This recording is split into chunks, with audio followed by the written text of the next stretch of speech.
o Alisson Mascaro fala muito isso, né? A gente não só pensar na consciência de classe, mas também pensar em tocar no inconsciente das pessoas, né? E esse trabalho, tipo, eu acho que tu, por exemplo, faz muito bem na comunicação, assim, né? Tu citou a tua personagem, a Karen mesmo, né? Fala um pouquinho pra gente como é que foi esse processo aí de começar a criar conteúdo mesmo, né? De como que se iniciou isso. Cara, honestamente, eu trabalhava numa agência de publicidade em 2020, antes da pandemia, assim, estourar realmente no Brasil. E quando eu já trabalhava com criação de conteúdo nessa agência de publicidade, mas eu ainda não criava conteúdo para as minhas redes. Eu não desenvolvia nada para as plataformas, não era uma pessoa high profile, como a galera fala, né, de criar muito conteúdo e fazer as coisas e tal. Não, eu só postava minhas fotinhos e era só isso.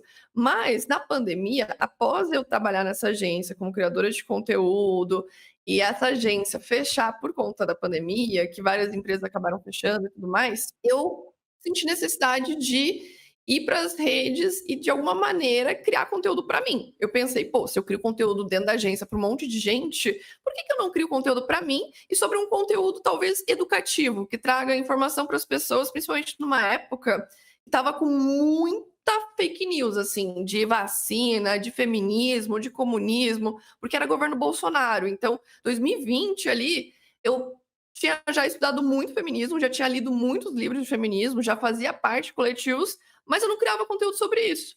E o que me gerou um estalo, realmente, de falar: "Não, eu vou focar para criar conteúdo", foi quando eu vi muita desinformação no TikTok. Tipo, que eu entrei na plataforma, que eu tive acesso em 2020 ao TikTok, e daí eu falei: "Caraca, quantas meninas jovens se dizendo antifeministas, conservadoras, quanto jovem conservador". Na minha cabeça eu pensei: "Meu, o que tá acontecendo com a galera? Nós estamos em 2020 e a galera", naquela época, né, "nós estamos em 2020 a galera falando de conservadorismo e antifeminismo e anticomunismo". Eu falei: "Pelo amor de Deus, vamos trazer uma informação para esses jovens", e comecei a fazer uns vídeos meio que rebatendo o que eles falavam. Então eu Uhum. pegava e costurava, falava: "Não, isso daqui é desinformação, na verdade aconteceu isso, isso e isso". E daí eu comecei realmente a entender que aquela criação de conteúdo era importante, porque ela era educativa.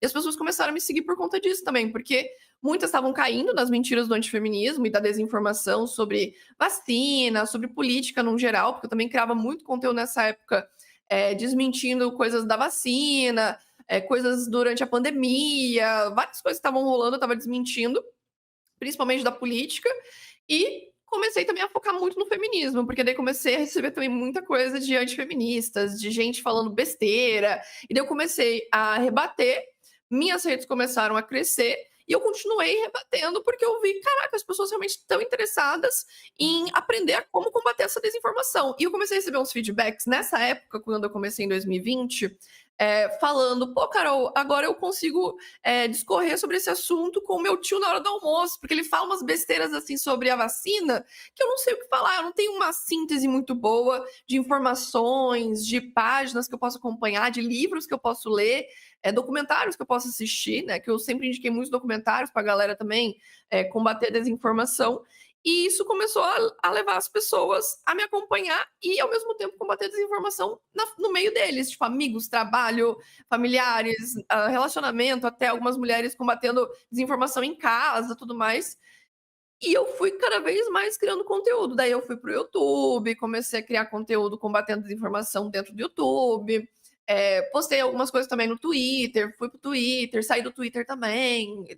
Várias questões, né, Twitter Nossa. abandona lá. Ah, Instagram também, eu replicava bastante conteúdo do TikTok no Instagram, então eu fui construindo uma comunidade basicamente assim, sabe, eu fui criando conteúdo para as pessoas se informarem de uma forma educativa e resumida sobre os assuntos que às vezes são muito densos, né, tipo, às uhum. vezes as pessoas falam umas palavras muito difíceis, até mesmo nos movimentos sociais a gente usa uns termos às vezes muito acadêmicos, e às vezes é bom a gente criar conteúdo para facilitar isso para as pessoas que não têm a oportunidade de entrar na academia, sabe? De ter acesso aos livros, de ter acesso a toda a informação que a gente pode ter acesso e democratizar para eles. Então, por isso que por muito tempo o meu lema no meu perfil, até na minha campanha política, foi conhecimento é poder, porque para mim foi o que me empoderou, sabe? Assim, nesse Aham. sentido de trazer ferramentas para gerar senso crítico, para que eu pudesse organizar outras pessoas, informar outras pessoas e realmente organizar essas pessoas em prol de alguma coisa envolvendo a emancipação das pessoas, sabe? Para mim, a questão do empoderamento também é muito sobre isso, sobre eu ter ido atrás de conhecimento e hoje poder passar esse conhecimento também para as outras pessoas de maneira democrática. Tipo, eu compro às vezes um livro e eu resumo esse livro num vídeo, e a pessoa que não tem condição ou não tem tempo de ler um livro, né? No sistema que nós vivemos, quem tem tempo, né? Às vezes para fazer uma coisa ou outra, a pessoa tá ali, vê um vídeo de 3 minutos resumindo um livro que ela vai depois talvez se interessar em ler, mas ali ela já tem uma informação rápida, né? Então eu vi isso muito da comunicação, eu tenho uma facilidade lá da comunicação, por ser publicitária, mas também por ter sido uma pessoa que já foi muito desinformada, muito despolitizada, que não teve muito acesso à informação porque estava numa bolha mesmo, sabe? E tentar furar um pouco essa bolha. Basicamente isso. Não, mas é muito massa, né? A gente vê que ainda existe muito espaço para quem quer criar conteúdo de uma forma um pouco mais didática, né? Que fuja um pouco desse academicismo mesmo, né? Porque por muito tempo os conteúdos de esquerda radical, né? Os conteúdos um pouquinho mais radicais, eles foram muito isso, né? Foram muito conteúdos bem academicistas, assim, né? Que era difícil, assim. Às vezes a pessoa tem que assistir um vídeo de 40 minutos para entender um negócio, assim, e ainda vai ter que ficar pesquisando palavra depois, sabe?